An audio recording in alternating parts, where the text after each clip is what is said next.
नमस्कार फ्रेंड, मैं हूं गणपत सेजू और आप सभी का स्वागत करता हूं आप ही के अपने channel GK with GS sir के अंदर। आज अपन बात करने वाले हैं लोकतंत्र में निर्वाचन व मतदाता जागरूकता। और ये जो टॉपिक है रीट के अंदर है और रीट का अपना रिवीजन बैच चल रहा है और रिवीजन बैच के अंदर जो इम्पोर्टेंट टॉपिक है वो मैं आपको करवा रहा हूँ और क्विक रिवीजन के तहत ही करवाता हूँ। इसके अंदर क्या है, बिना टाइम जाया किए बात कर लेते हैं क्या है क्या नहीं है। केंद्रीय निर्वाचन आयोग, सबसे पहले बात आती है केंद्रीय निर्वाचन आयोग की। ये जो केंद्रीय निर्वाचन आयोग है इनकी स्थापना होती है आपकी 25 जनवरी 1950। मतलब अपना जो संविधान लागू होता है उनसे एक दिन पहले आप याद रखोगे कि केंद्रीय निर्वाचन आयोग है, इसकी स्थापना हुई है। ये जो केंद्रीय निर्वाचन आयोग की स्थापना 25 जनवरी को हो जाती है और 25 जनवरी का दिन है वो राष्ट्रीय मतदाता दिवस के रूप में मनाया जाता है। ये दोनों फैक्ट याद रखोगे। केंद्रीय निर्वाचन जो आयोग है ये एक स्वायत्त अर्ध न्यायिक संस्था है। कैसी है? अर्ध न्यायिक संस्था है। अब इसके क्या है, 3 फेज चले हैं 1950 से लेके 15 अक्टूबर 1989 तक। ये एक एकल सदस्यीय संस्था रही है। मतलब इनके सदस्य कितने रहे केंद्रीय निर्वाचन आयोग, ये सब पूछा जाता है। वर्तमान में कितने, शुरुआत में कितने थे? स्थापना के समय 1 सदस्य, ध्यान रखोगे। स्थापना के समय कितने थे? एक थे। और 16 अक्टूबर 89 से लेके 1 जनवरी 90 तक है इनके 3 सदस्य रहे थे। फिर एक बार पुनः 1 सदस्य हो गई। परंतु अब आपको मोटे तौर से याद रखनी है वर्तमान वाली। और वर्तमान में ये जो केंद्रीय निर्वाचन आयोग है ये त्रिसदस्यीय है। मतलब इसमें 3 सदस्य होते हैं, 2 तो आपके सदस्य हैं और 1 अध्यक्ष। 3 सदस्यीय समिति है। कार्यकाल की बात करें केंद्रीय निर्वाचन आयोग की, तब कार्यकाल है आपका, इसमें रह जाता है 6 वर्ष और 65 वर्ष की उम्र। जो भी पहले हैं 6 वर्ष या 65 वर्ष, किसकी? अध्यक्ष की बात कर रहे हैं। यहाँ पर जो चुनाव आयुक्त होता है, मुख्य चुनाव आयुक्त होता है, उनकी उम्र क्या है? 65 वर्ष तक या फिर 6 वर्ष इनका कार्यकाल है, जो भी पहले होगा वो। और इनकी नियुक्ति है, मुख्य चुनाव आयुक्त है, इनकी नियुक्ति कौन करता है? राष्ट्रपति के द्वारा की जाती है। वर्तमान में चुनाव आयुक्त कौन है? सुनील अरोड़ा है। प्रथम चुनाव आयुक्त कौन थे? तो सुकुमार सेन। सदस्य 2 है, 6 वर्ष या 62 वर्ष। सदस्य की जो कार्यकाल है 6 वर्ष या 62 वर्ष है, जबकि मुख्य चुनाव आयुक्त का है 6 वर्ष या 65 वर्ष है। संपन्न करवाए जाने वाले चुनाव, देखो पंचायती राज के अलावा जो भी चुनाव होते हैं ये है आपके केंद्रीय निर्वाचन आयोग के द्वारा ही करवाए जाते हैं। तो आप ऐसे याद रखेंगे, पंचायती राज वाले है आपके राज्य निर्वाचन आयोग करवाता है। फिर बात कर ले अपन कि भारत की निर्वाचन प्रणाली कहाँ से ली गई है? ग्रेट ब्रिटेन की निर्वाचन पद्धति पर आधारित है। निर्वाचन संबंधी कानून का निर्माण है वो कौन करता है? संसद करती है। भारत के चुनाव के अंदर जो सुधार चरण हुए हैं तो इसमें ज़्यादा कुछ है नहीं, फिर भी थोड़ा देख ले आप, क्योंकि इसको मैं आगे दिखाऊंगा भी। इनका 3 चरण हुए हैं, 3 चरणों के अंदर है सुधार हुए हैं अपने निर्वाचन के अंदर। तो मतदाता की जो उम्र है 21 वर्ष से घटाकर 18 वर्ष की गई, ये आपका पहला चरण था, इसमें की थी। और पहचान पत्र जारी करना, ईवीएम का प्रचलन भी प्रथम चरण के अंदर, क्योंकि ये प्रथम चरण आपके चला भी है 1950 से लेकर 96 तक है। और उम्मीदवार की मृत्यु पर है चुनाव पूरा रद्द नहीं होगा, ये भी पहले ही में प्रावधान कर दिया था। इसके अंदर राष्ट्रपति और उपराष्ट्रपति है, इसका जो प्रस्तावक और अनुमोदक है वो कितने होंगे? तो राष्ट्रपति के लिए 50-50 और उपराष्ट्रपति के लिए 20-20 है। और जमानत राशि इन दोनों के लिए 15,000 है। तृतीय जो चरण होता है आपकी 2000 से लेके वर्तमान तक का है। और इसके अंदर देखो कौन कौन सी सुविधाएं है वो की गई है। तो वीवीपैट की सुविधा है 2019 से लागू की गई है। प्रॉक्सी मतदान है वो करवाया गया है। एग्जिट पोल पर प्रतिबंध लगाया गया है। नोटा का प्रयोग किया गया है।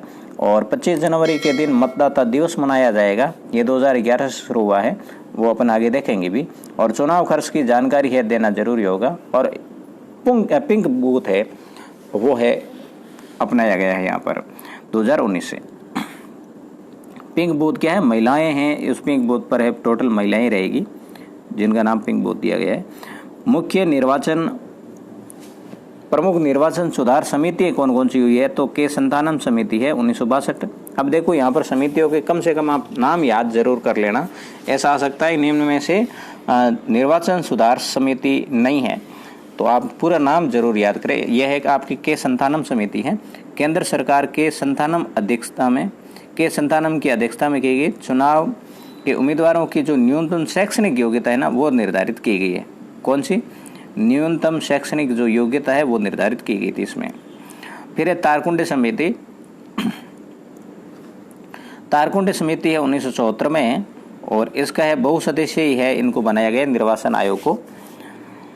और फिर है मतदाता की जो उम्र है ना, वो 21 से घटा कितनी कर दी गई, 18 कर दी गई।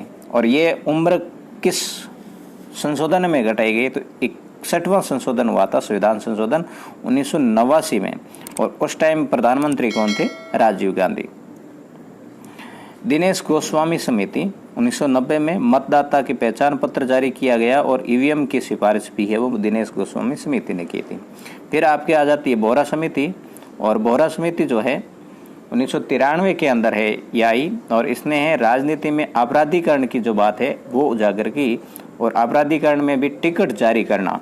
देखो इसने कहा आपराधिकरण है, फिर भी वो टिकट है वो जारी इनके नाम की जा सकती है। इंद्रजीत गुप्त समिति 1998 में आई थी। इन्होंने भी आय व्यय का ब्यौरा है चुनाव के समय देना अनिवार्य किया गया। वीरप्पा मोइली समिति 2007 में आई। तन्नाका समिति 2010 में आई। वीवीपैट का फुल फॉर्म है, ये आपको याद होना ही चाहिए किसी भी हालत में। तो वीवीपैट का फुल फॉर्म है वो क्या हो जाता है आपके वोटर्स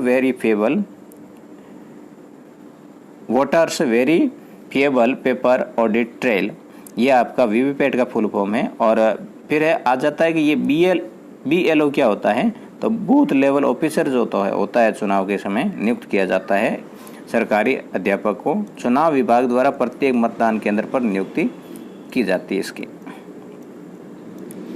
ईवीएम क्या है, तो ईवीएम की बात करें तब आपके आ जाएगा इलेक्ट्रॉनिक वोटिंग मशीन है, इसकी फुल फॉर्म है।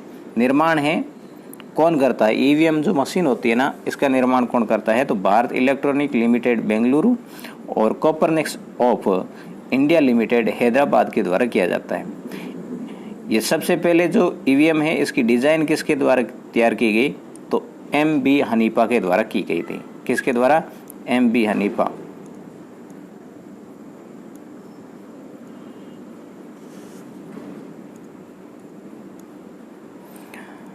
फिर अपन आगे बढ़ते हैं, तो इसमें अधिकतम जो ईवीएम है, ईवीएम के अंदर अधिकतम कितने हो सकते हैं आपके उम्मीदवारों के नाम,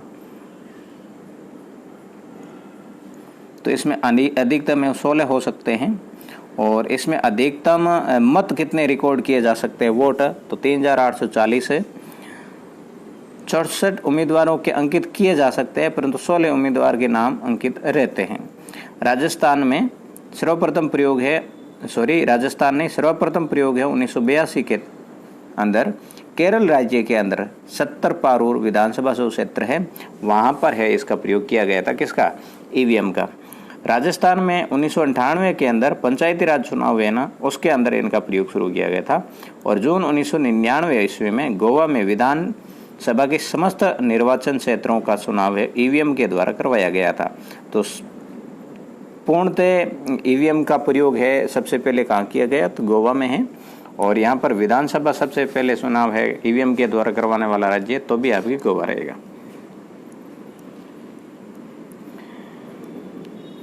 कितना बड़ा है देख लेते हैं यार, चलो। फिर राज्य निर्वाचन आयोग। राज्य निर्वाचन आयोग है, इनकी स्थापना है 243(2)(a) के तहत की गई है। और नगरीय संस्थाओं और पंचायती राज संस्थाएं इनके द्वारा चुनाव है करवाया जाता है। कार्यकाल 5 वर्ष या 65 वर्ष जो भी है। नियुक्ति राज्यपाल के द्वारा की जाती है, किसकी? निर्वाचन आयुक्त की।